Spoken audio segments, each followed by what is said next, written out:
Playing the Radical Latino Show. Ladies and gentlemen, put your hands in the air for New York's very own. The Latino is taking you to another level.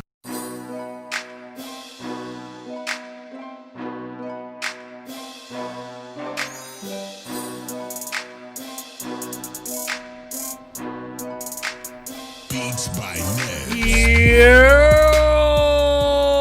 What up, my people? Welcome back to another episode of the Radical Latino Show. It's your host with the most, the Radical Latino. What is poppin', my people? How is everybody's day going? How is everybody's week going? I hope everybody is doing fine. Again, most of us is, still in quarantine. Most of us is not in quarantine, so I hope everybody's doing well. I hope everybody is, living good, and everything is a-okay with y'all. You know what I'm saying? I hope everything is like that with you guys.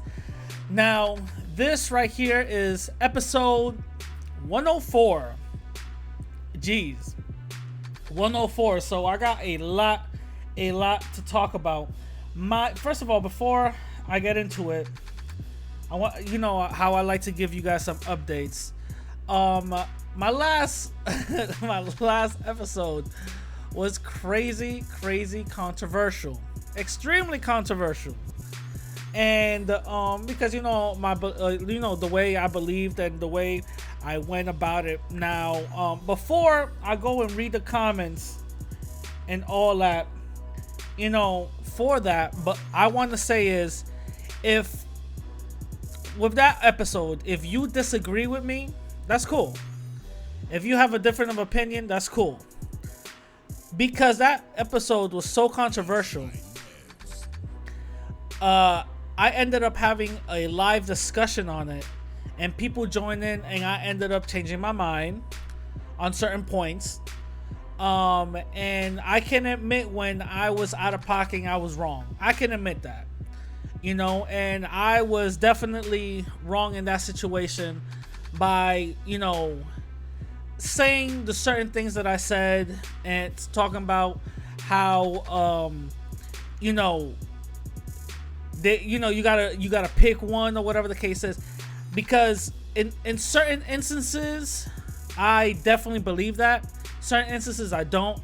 I did see a more of a difference of opinion, and I did see where I was pretty much like,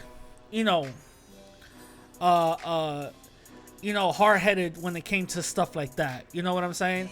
I could definitely see where I was wrong, and there's definitely, things that are more than just meets the eye. You know what I mean? At the end of the day, the one drop rule isn't something that we should, for what I've talked and all that, the one drop rule isn't something that we should just automatically go away with, just believing. We should go based on what, first of all, we should be dismantling that type of ideology, but we should go based on what our ideals are, because at the end of the day, everybody's majority of us, we're not 100% one thing.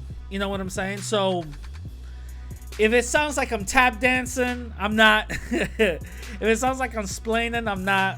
I'm just admitting when I'm wrong. When I'm wrong is when I'm wrong. You know what I'm saying? I'll definitely admit that. I'm not gonna be, telling you that, nah, fuck that, I'm not wrong. I make 17 videos about how I'm not wrong, and then include other people how I'm not wrong into it. And when I include other people, even though they wanted to just talk it out and give their opinion, I see that as a challenge, because I'm too egotistical, and nobody could challenge my beliefs outside of what I think is right. I'm not like that. You know what I'm saying? I'm not like that. You know what I'm saying? So It is what it is. So I just wanted to give a quick I want to give a quick disclaimer out there before I read the comments. So this episode is 104. So 103, episode 103. Like I said, very, very, very controversial. I got Godzilla. He says Latinos come in as white, black, indigenous, Asian, and very combination in between. 36% of Latin America is white, 21% is black, and 8% is indigenous, and about 1%, less than 1% is Asian. The rest are mixed race. I googled it, you know. Okay, cool. Yeah, I understand that. And the way I saw it, like, again, the way I saw it, I see us as black, but it is what it is. Derek says, I consider myself a mixed black person. I know my 25% European blood isn't going to give me any privileges since I don't look white. The DHS lady was confused when I marked black and Hispanic since it's not an option. It seems like they exclude and disassociate black Africans from everything. It's like impossible to be any other category, and black and African also, which is 100% true. Black people come in many ethnicities, shapes, and colors and stuff. You know what I'm saying?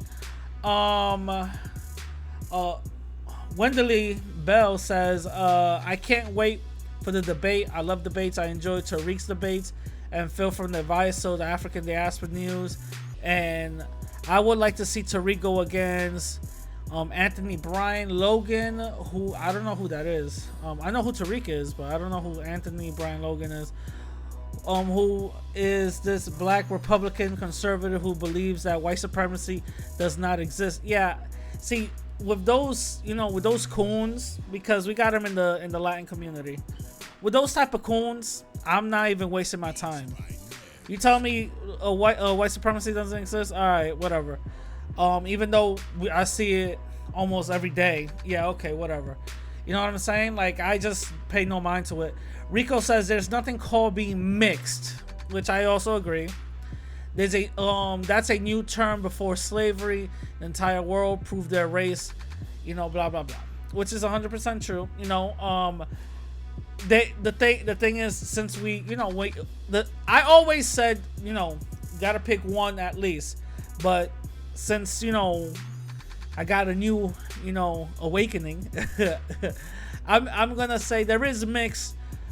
Even though you look like one way, there is a mixed. You know what I'm saying? There is a the thing is, regardless if you're mixed or identify as Crayola, you're still a victim of white supremacy, no matter what. So either way, you know, like, what are we really gonna be determining from that now? You know what I'm saying?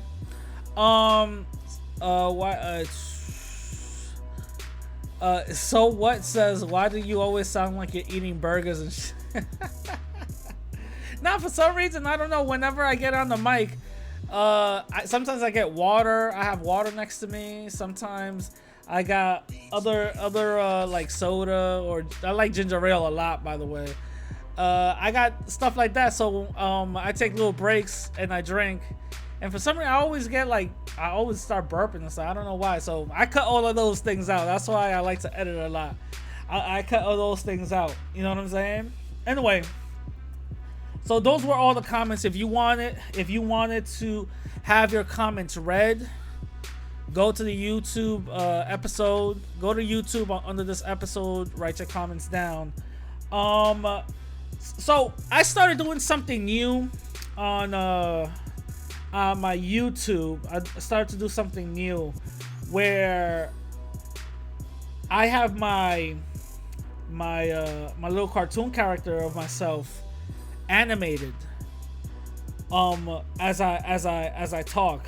So at least instead of being a picture, you guys are seeing something on the screen. You know what I mean? So you guys could be engaged and all that. So I started doing that. You know, hopefully you guys enjoy it. You know, I'm perfecting my editing skills. You know what I'm saying? On top of that, I also did something very interesting. I posted Dylan Roof's manifesto. The reason why I posted that up, and I also put it on YouTube, is because a lot of times us Latin people, we think that white supremacy is just a black problem. White supremacy is just a problem that has nothing to do with us. We are transcended than that. You know, we're good people. All we do is work. That we have no qualms about it. You know what I mean? That's a black issue.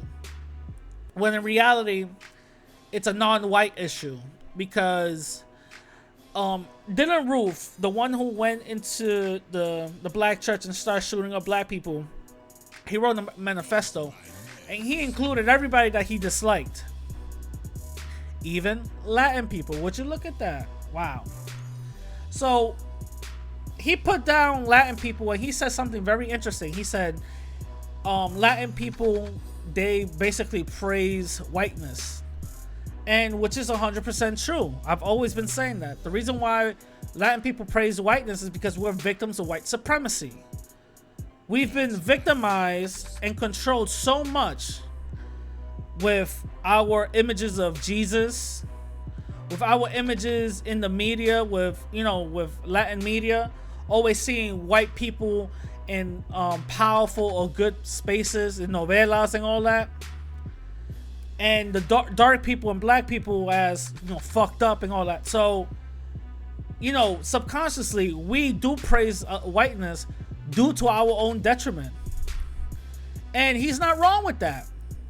And that's something I'm trying to take us away from, because those are chains of slavery. Those are chains in our minds that white supremacy caused.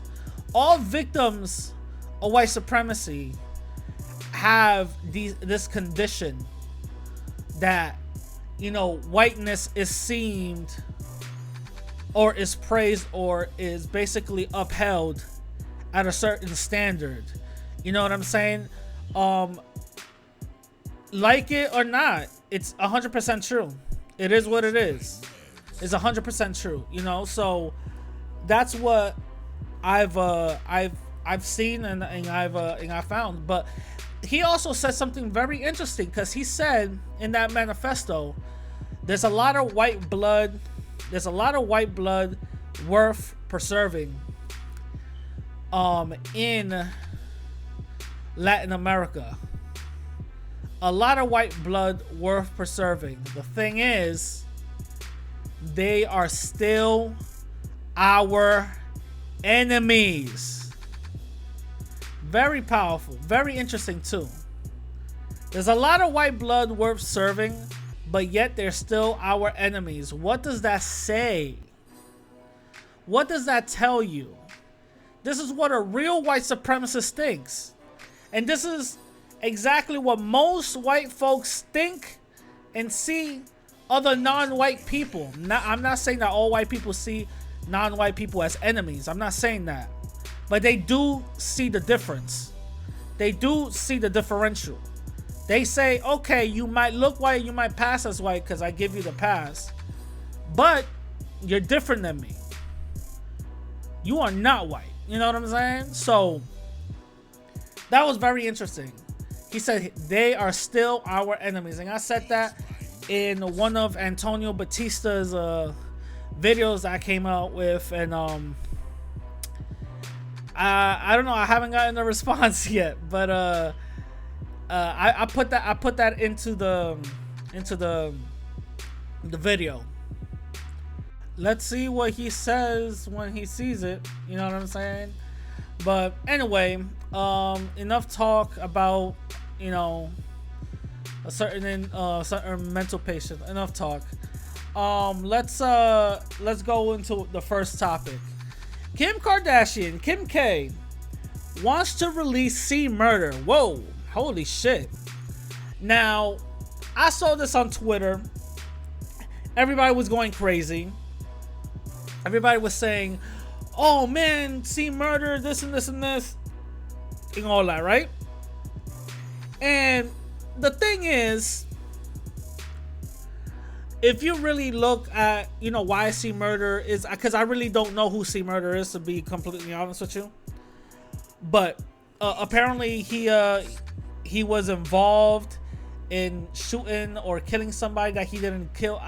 Again, I don't know too much about it, but that it's something very interesting that Kim K is putting herself in these type of talks and positions to free black people, right? As a way to make Trump look good. Because let's be completely honest, Trump could have pardoned those people and pardoned more black people if he wanted to. He doesn't need Kim K to do that. You know what I'm saying? She's not doing none of the work. It's actually other people doing the work, and she's just a front person to like put it out in the media for a photo op, and then that's it. She just goes back to her Calabasas home. You know what I'm saying? So Kim K, Kim Kardashian is not really doing shit. She's just the face of it. And that's no hate. I'm just being real. Secondly, this doesn't mean a goddamn thing for black folks. Let's cut the bullshit. Yes, some people are becoming free. All right, thank you very much. Some people are finally having their turn for justice heard. Okay, thank you very much. Did we really need Kim K for that? Again, I'm not trying to hate. I'm just raising a question. The thing is, we know, and most white folks know, the situation and the system that we live in. You mean to tell me that everybody in Trump's cabinet is clueless of all these white supremacists committing murders, killing people in Charlottesville and all that? No, the hell no, they're not clueless about that. So you think that they're clueless on an innocent black person? It's so easy for them just to, yeah, sure, no problem. Here's a pardon. We don't need Kim K for that. And again, she's not doing shit. She's just the face. The real people doing everything behind the scenes is the real people. You know what I'm saying? But anyway, the thing is, I feel like this has been a front for the very, very, very beginning, right? Kim Kardashian is a Trump supporter. Her husband, Kanye West, has been criticized not only by the media, but his own community as a coon. And the thing is, Kim Kardashian comes out of nowhere, all calm, cool, collected. Oh, let's free this person. Trump just, yeah, sure, no problem. Yeah, it's all right. It's fine. The blacks like me. And that's totally cool. This is a tactic trick. You know why? Because what they're going to say is, well, y'all had Obama in office for X amount of years. He didn't free no black folks. Let's say if Biden gets in office and he lasts for 4 or 8 years. Y'all had Biden in office. He didn't free no black folks and all this other dumb shit. Listen. Trump ain't doing it out of the kindness of his heart. Let's get that the fuck up out of here, right? He didn't wake up one day and just say, oh shit, all these goddamn blacks inside the prison, we gotta do something about it. No, if he had it his way, what? See murder? Go fuck yourself. Who cares?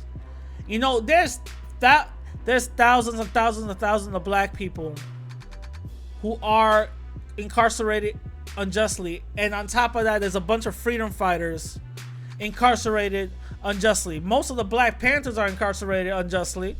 You know, he should, if he really want to pardon somebody, pardon Ashada Shakur, pardon King Blood, pardon all these radical groups that were fighting for injustice. I'm sorry, fighting for justice in a system that's unjust. And the system took them down. You don't think the system doesn't work? Well, they're behind bars now, right? So why doesn't he pardon those people? You know what I'm saying? Let's keep it real. This is a whole tactic. You know, and also on top of that, if he really wants to pardon somebody, you know who he ended up pardoning? He ended up pardoning Susan B. Anthony. For anybody that knows anything about Susan B. Anthony, y'all should know that Susan B. Anthony was a staunch white supremacist female who started the feminist movement just for white women, and she saw black people, especially black men, as animals, as inferior. And she even said, when black people were getting the right to vote, I will cut off my right arm over a black man having the right to vote instead of me, or something like that. I forgot the quote. But that's what she said. That's exactly what she said. And Trump pardoned this person, okay? Nobody went up to Trump and said, hey, by the way, pardon Susan B. Anthony. No. Mind you, we have to go up and above and get white people that Trump likes to pardon black folks. We gotta do a bunch of circus tricks and fucking cap and gowns and all this other dumb shit. Bunch of clown shit. You know, going through fire hoops and all that. Just for him to pardon a black person. He wakes up one day and just says, Susan B. Anthony, okay, she good. Come on.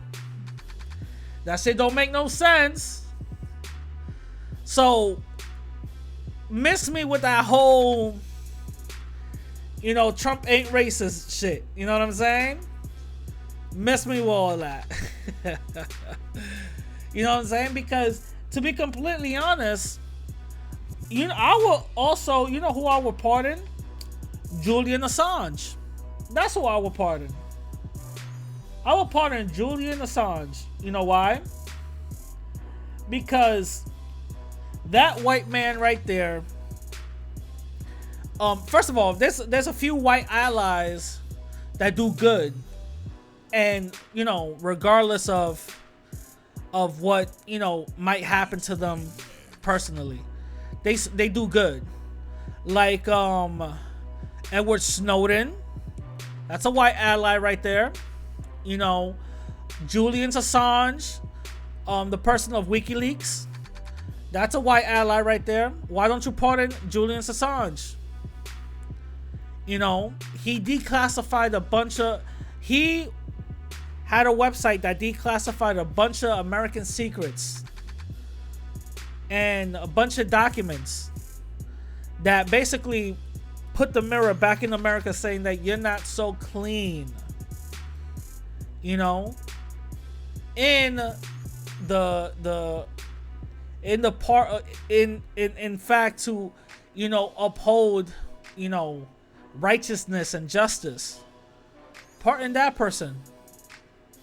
But nah, he's gonna go and pardon Susan B. Anthony, a racist. Are y'all surprised? Come on now. Anyway, moving on to my next topic. Apple and Fortnite. Jesus Christ. Y'all didn't think I was going to talk about this, right? This is something like really out of nowhere. Apple and Fortnite. So, in business news, right? So what ended up happening was Fortnite sent this message out to all its users saying, hey, if you want 1,000 whatever in-game credit points or whatever the case is, you can pay $9.99 on Apple or $7.99 with us through our website or whatever the case is, bypassing Apple's 30% take of the App Store, right? So Apple got wind of this, and they ended up basically shutting down Fortnite, saying, "No, what the hell? Y'all can't do that. That's a violation of the App Store, so we're shutting you down." So they took Fortnite off the App Store. Right when that happened, EB Games, or whatever their company's called, sends basically serves Apple a lawsuit. Not only Apple, but they also did it to Google. Sent them a lawsuit saying that it's unfair for game developers, especially with a long history that we have, and especially with the Unreal game engine that we produce for you guys and make for you guys, in order for Apple to make Metal and have Metal and all this other stuff, which is Apple's phone graphics chip, which is called Metal. You wouldn't be having all of this if it wasn't for us. At least cut us some slack and don't take 30%. Don't take 30% off. Come to find out, Amazon was granted 15% off the App Store for the first year, and then 15% indefinitely. They get breaks. I believe another company as well get breaks, for in-app purchases or whatever the case is. So they get breaks, and Fortnite is like, yo, how come we can't get a break either? Which is totally understandable. It's totally understandable and stuff. So again, Fortnite, EB Games serves this lawsuit not only to Apple but Google, because Google took them out also. Then simultaneously, when this lawsuit goes in, a video on Fortnite plays on the commercial that Apple played for IBM back in the day in 1984. Basically is this very bluish gray dystopia, very like communist dystopia. Somebody runs in with a hammer, breaks the TV, and everybody gets off their zombie trance. And Apple made this commercial in 1984, saying that in 1984 the Macintosh will be revealed. 1984 won't be like 1984, right? It was a stab at IBM being so big and monumentous, right? Now Apple is taking the same, theoretically, if you really move back, Apple is kind of going in the same direction, very evilly, very devilish, if you would say, on certain things that they do. So they could be considered a new IBM. So Fortnite put out this, the same commercial. It was a shot-by-shot remake of Apple's commercial, But the thing is, it said Apple is taking a Fortnite away from millions of devices. Don't let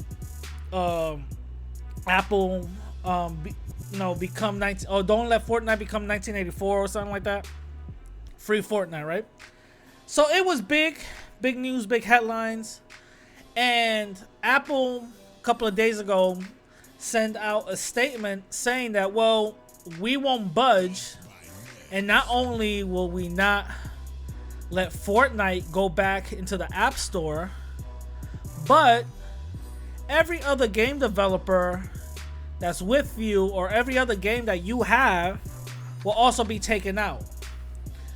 Now, this is very, very, very interesting, because a couple of days ago, actually, Apple went to Congress on some antitrust meetings that they're infringing on other companies, right to make money and live. You know what I mean?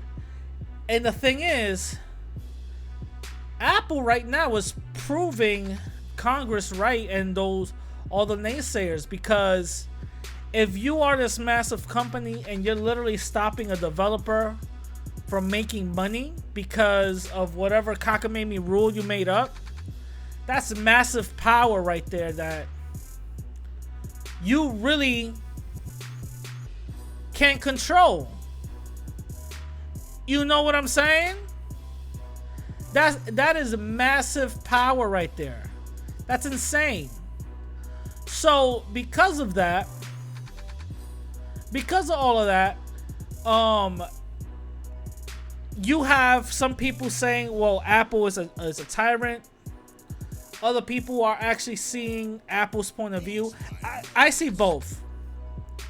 I see where Apple's coming from, but also I see where Fortnite is coming from. EB Games. I see where, or is it EB Games or what is it? Whatever. I'll just call it Fortnite So I see where both of them are coming from. I see where Apple is coming from. Okay, I need my 30% cut. You know, that 30% is not really hurting Fortnite. Let's keep it real. Those developers on Fortnite, first of all, they are on multiple platforms, multiple countries. They are rolling in dough. That 30% is not hurting them. Let's keep it real.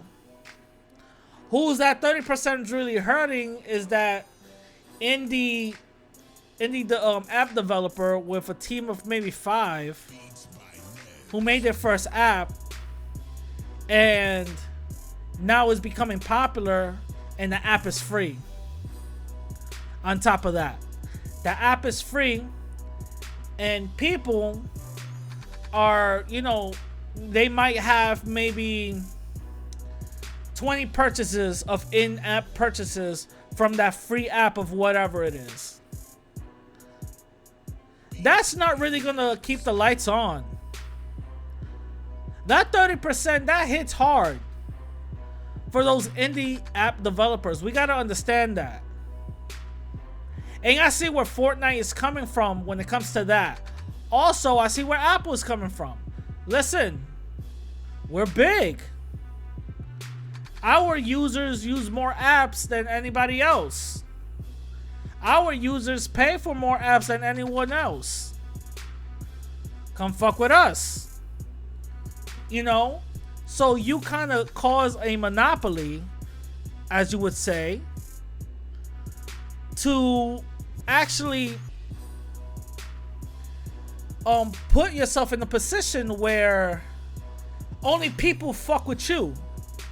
You know what I'm saying? Now you got the keys to the castle, and now you bring these arbitrary rules on who could go in and what they need to do to go in. You know what I'm saying? So, like I said, I see it both ways. This is how technology moves forward, but in the same time, technology can't be, stifled. You know what I mean? Technology can't be, stopped.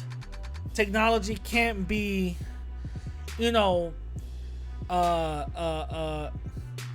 mess with. You know what I'm saying? So like I said, I see it both ways.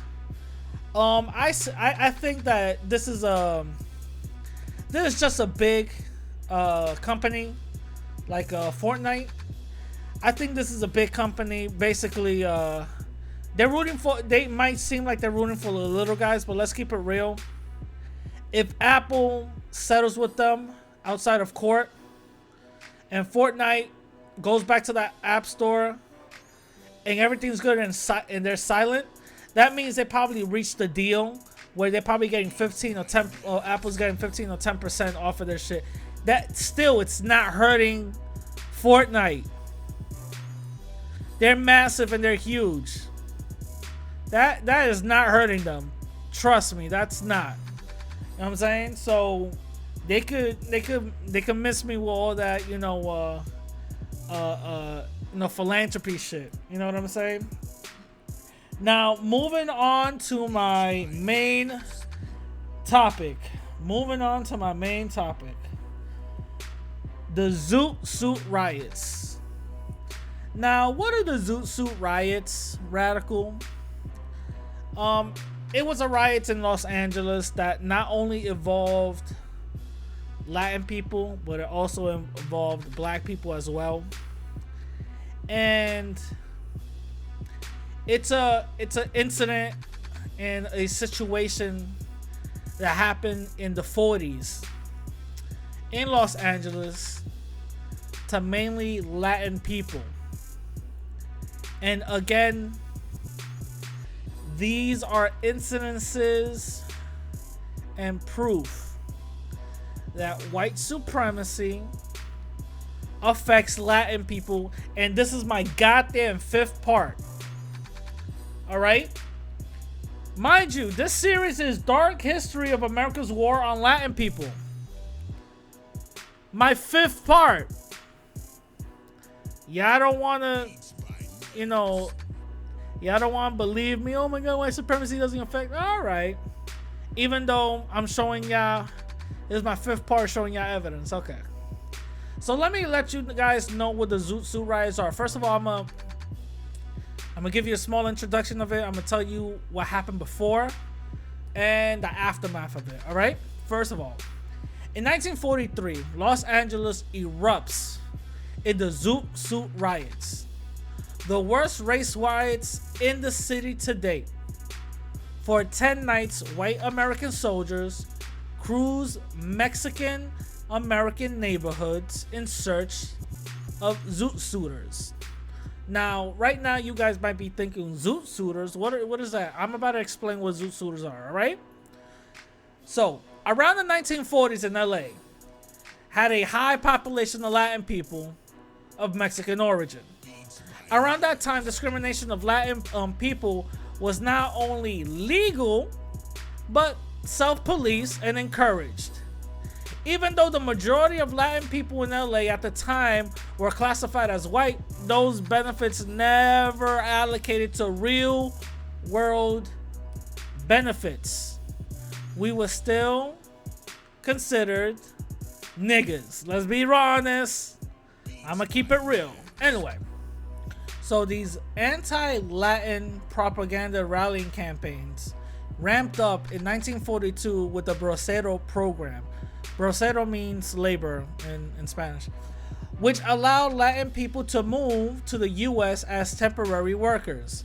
So this program exploded in the Latin population in East LA, which caused racial animosity to not only be portrayed to the white media by its shops, schools, and housing, but also, with verbal attacks and physical attacks, but it was very occasionally, you know what I'm saying? Because of this program, the Latin population exploded, blew up, and this is the one of the main reasons why white flight started to happen, you know what I'm saying? But anyway, this time Latin teenagers had a fashion trend called the Zoot suits. Mind you, this is the name the media gave it. The teenagers at the time were not calling it Zoot suits. Okay? This is what the media gave it. I don't know what the real name was that they gave it at the time, but whatever. So, fashion trend called the Zoot suits. It was modeled after many things. It came out of the Harlem nightlife, and it took inspiration by Duke Ellington and Cab Calloway and flashy mobsters. These suits were either pinstriped but flashy and baggy. The majority of the suits were never bought, most of the time was bought, but not all the time, but made by other suit materials. And the main material that was used for those suits was wool. And by the time And at this time, this is World War II. Wool at this time is banned throughout the whole country because it was actually rationed off for military use. So a black market arose because of this whole, industry of zoot suits and wool being the main material. The thing is, this made Latin people who wore the zoot suits unpatriotic. The thing is, black Americans were also wearing these suits, but Latin people were targeted more for it. Now, at this time, the white media was constantly ridiculing and putting down young Mexican teens. They would say things like Mexican gang war flared in LA and all that other stuff. Even if nothing was happening, they literally will just start making things up. At this time, it was normal for the media to openly be racist to a group of people. Latin people were getting the most, especially with the greaser scare, saying that Latin people were the majority of dirty people and bringing in diseases. The white supremacists would pin every crime to Latin teens. Literally everything. And this echoed across the state for more conservative areas. So in order to label these rowdy teens, you know what I'm saying? We gotta give these teens a name. They just created a gang label. The media just created a gang label calling them the Zoot Suit gangs. Mind you, no gang ever existed. There was no such thing as a Zoot Suit gangs. The media just created that out of nowhere. And that goes to show that the power of I'm white and I say so still holds relevant to this day. If you go to LA, literally, people get locked up just for not being affiliated with a gang, just for wearing colors. Oh, you wearing black and white? Yeah, I'm wearing black and white. So what? You part of the black and white 93rd Street gangs. Come here. You know what I'm saying? The media does that openly, and they always had a history of doing that openly. Back in the 80s, it was called the wildin' out. They were wildin'. Black folks are wildin'. That's why Central Park 5 thing happened. And they did it again recently with the whole knockout game. There was no game called the knockout game. Nobody's really participating in that shit, but the media made it seem like people was. You know what I'm saying? So this is again another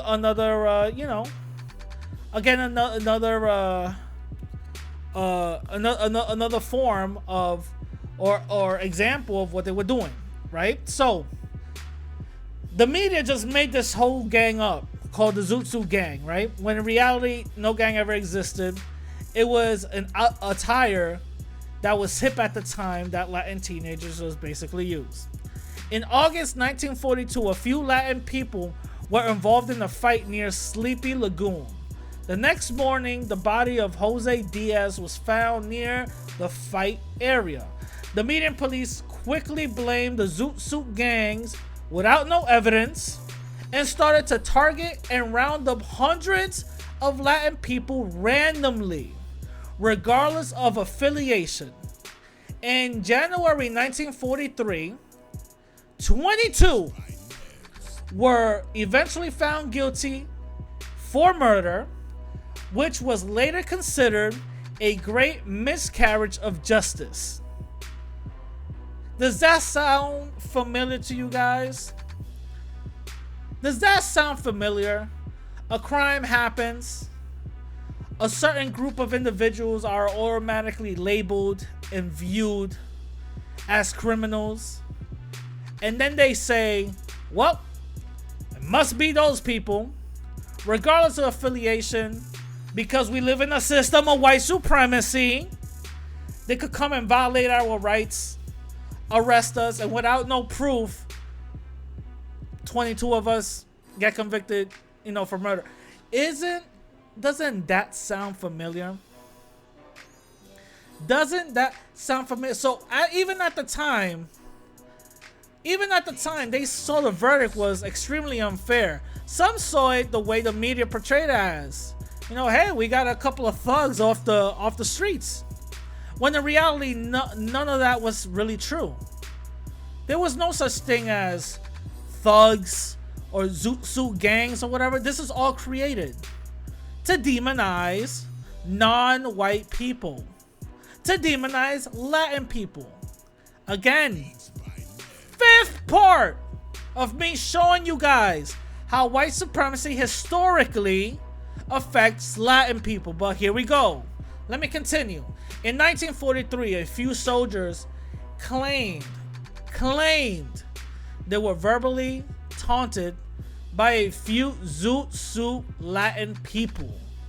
To get revenge from this so-called verbal assault, the servicemen went to a Latin neighborhood and started randomly beating Latin teens up. They took their clothes off and burned them and almost beat someone to death.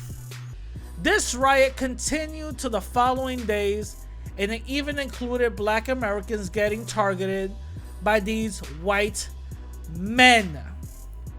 Now, if y'all do not see the parallel of black and brown unity from this type of situation, that right when our asses is getting kicked, they go right along to black folks.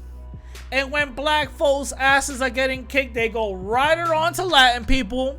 If y'all don't see the connection and y'all still dumb, talking about, oh, what about unity? Are y'all serious? We are two different cultures. Then y'all can miss me with that. Y'all don't know what the fuck y'all talking about. You know what I'm saying? Y'all do not know what the fuck y'all talking about. Anyway, so the answer to all this was for the police to arrest the victims. The majority of the riots who had black and Latin people fighting military men and policemen at the same time. The riots got so bad that Latin people didn't just take it. There were gangs of Latin people and some black people waiting at the piers for military servicemen to come and dock their boats. Ain't that some shit? Ain't that some shit? Because there was one part of the riots where it got so bad that military trained men got beat up at the pier when they were coming out of those boats by black and Latin people after docking. LA, to protect these military men, banned Governor Earl Warren banned all military ships from docking in East LA. Ain't that some shit? Ain't that some shit? So mind you, these riots happened for 10 days. It was whites versus black and Latin people. Let's keep it real. That's what it was. It started with Latin people mainly, and then it just transitioned to black and Latin people. Now, let me not be biased here, because there was a few non-white people towards the end of the riots that got involved. Around day 5, 6, and 7, Filipinos and I believe was it Thailand people got involved into the riots, because when white men couldn't find Latin people or black people, they would take out their beatings for majority of Filipinos because they were there also, or I think it was I think it was Korean. It was Korean people, and Korean people. So towards the end of the riots, you got Black, Latin, and Korean and Filipino people all at one, all together. Ain't that some shit? Ain't that some shit? So after the riots, you know, these servicemen are all bloodied up, going back home. They all fucked up and shit. Governor Earl Warren again tries to paint California as a bigger than light and clean up the narrative of what really happened. In the report filed, but the Independent Citizens Commission questioned the report and found that the main cause of the riots was racism. From the initial report, the governor said there was no cause for the riots. It was just a happenstance. Ain't that some shit?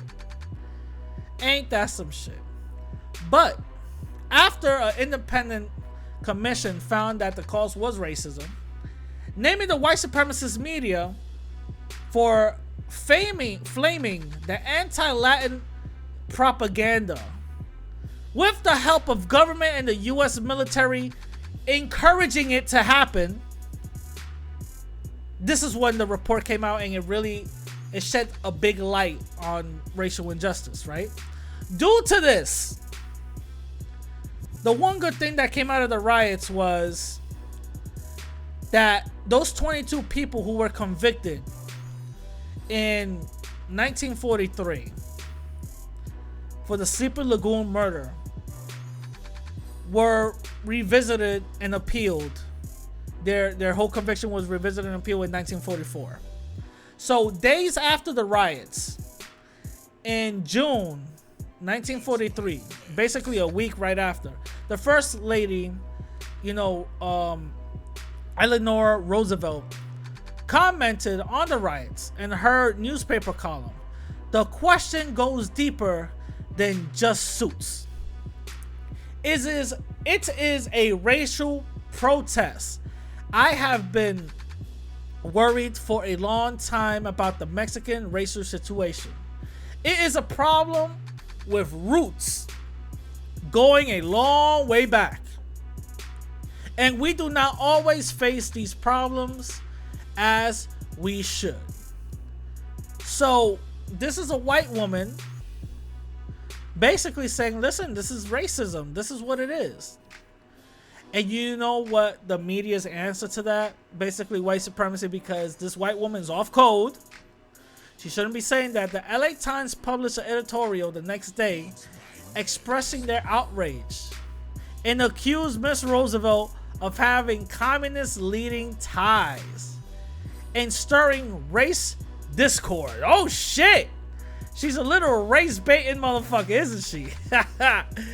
On June 21, 1943, a couple of days after, the State Un-American Activist Committee under State Senator Jack Tenevey arrived in Los Angeles with orders to determine whether the present Zoot riots were sponsored by Nazi agencies attempting to spread disunity between the United States and Latin American countries. Even though he had a lot of evidence that he claimed that he had, no evidence was ever presented to support his claim.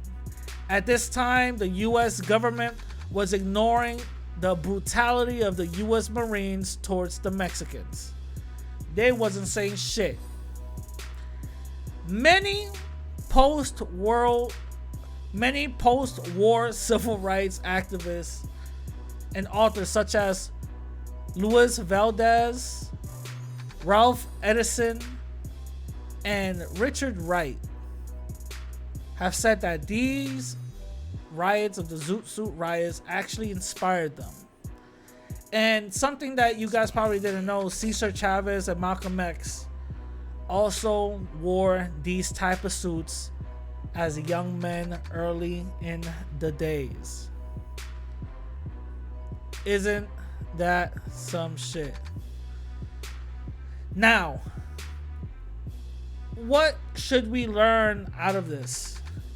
That Latin people, we are not any different from black folks when it comes to the eyes of white supremacists.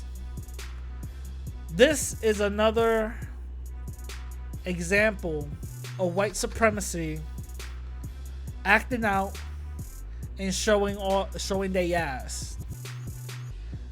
Letting you know that no matter how many times you want to claim that you're white or believe that you're white, you will never be treated as you're white, because we will show you. If it's not from a manifesto from Dylan Roof, if it's not from sailors coming from overseas and serving our great country, they will still see you as a leech in their so-called country that they stole. Remember, keep it real.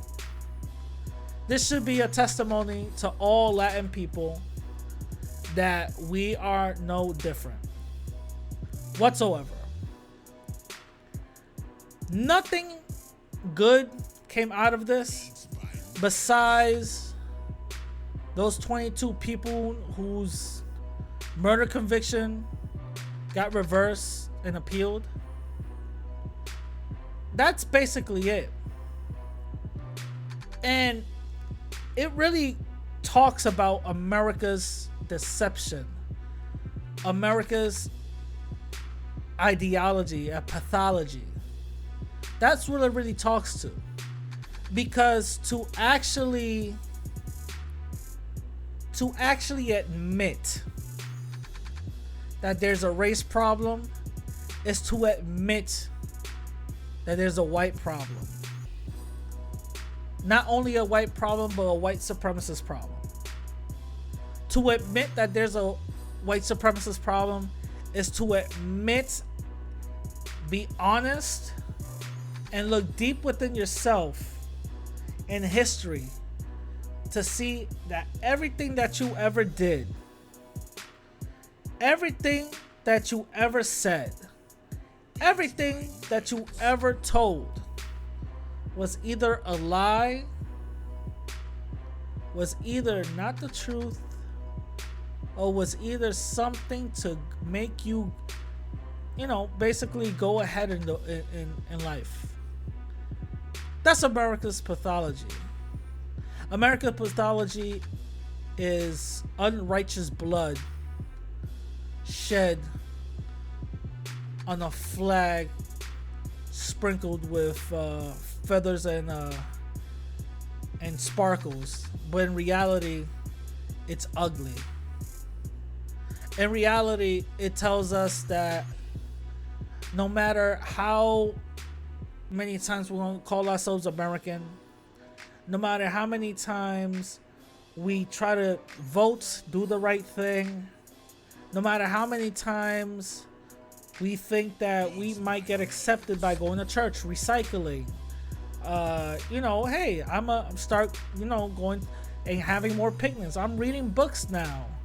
I'm not hanging around with the same crowd. No matter how many times we think that doing that, going out our so-called stereotype, will reduce our victimization, you're wrong. And this is not having a victim mentality. This is pointing out the truth of your situation and learning it as a fact and learning to move forward from it. The fact that these riots happened and nothing came out of it shows a very parallel testament of the riots happening now. At least now, mind you, there are more riots happening in Portland. There's even riots happening in Chicago. And this is constantly happening. The fact that's a parallel one-on-one comparison of these riots and nothing has changed from 92 to the 60s to the 40s shows that that's America's pathology. They're never gonna change. They're never going to admit that they're wrong. You're the problem, and you need to face it. When are we going to stop actually accusing ourselves for being the problem and actually point the finger right back at the real, troublemakers? When? Because I'm telling you right now, I am sick and tired of actually seeing my people in a fucked up light. I'm sick and tired of seeing black people all messed up, no job, killing each other back and forth. I'm tired of seeing my people killing each other back and forth in the same situation. When are we gonna start saying that, okay, I'm in the system that's denying me these basic human rights. Let me see if I could curve it and try to do it some other way. Because there is a way. There's definitely a way. There's definitely a way. I really don't know what are the solutions for some of these so-called riots, even though some solutions are happening now, and that's really good, and those are baby steps, but that's not good enough. I want something done now. The only thing is that America's pathology is wrong, and it needs to be pointed out. And until it gets pointed out, we're gonna be burning more shit down, and situations like this is still gonna happen, and people are gonna still think, oh my god, what happened? I don't know. What's the solution for it? Can you stop burning your own places down when that's not the cause of it? Let's get to the cause of it, and that's when things start changing. With that being said, I hope you guys liked everything you hear. I hope you guys liked this little bit of history that took you down. If you want to donate monetarily, I got a Cash App, $Radical Latino. Go to my website, radicallatino.com. There's a donate tab. If you don't want to, donate monetarily, I'm monetized on YouTube. Thumbs it up, subscribe, or go to the podcast app and 5-star it. Help your boy out. You know what I'm saying? And remember, people, this isn't just something that happens to one people. We have to understand that it happens to us as well. White supremacy doesn't see anything different outside of white. Until we start learning that, that's when we'll start waking up, all right? Remember, as I always say, I'd rather die on my feet than live on my knees. With that being said, I'm going to catch you guys later. Peace.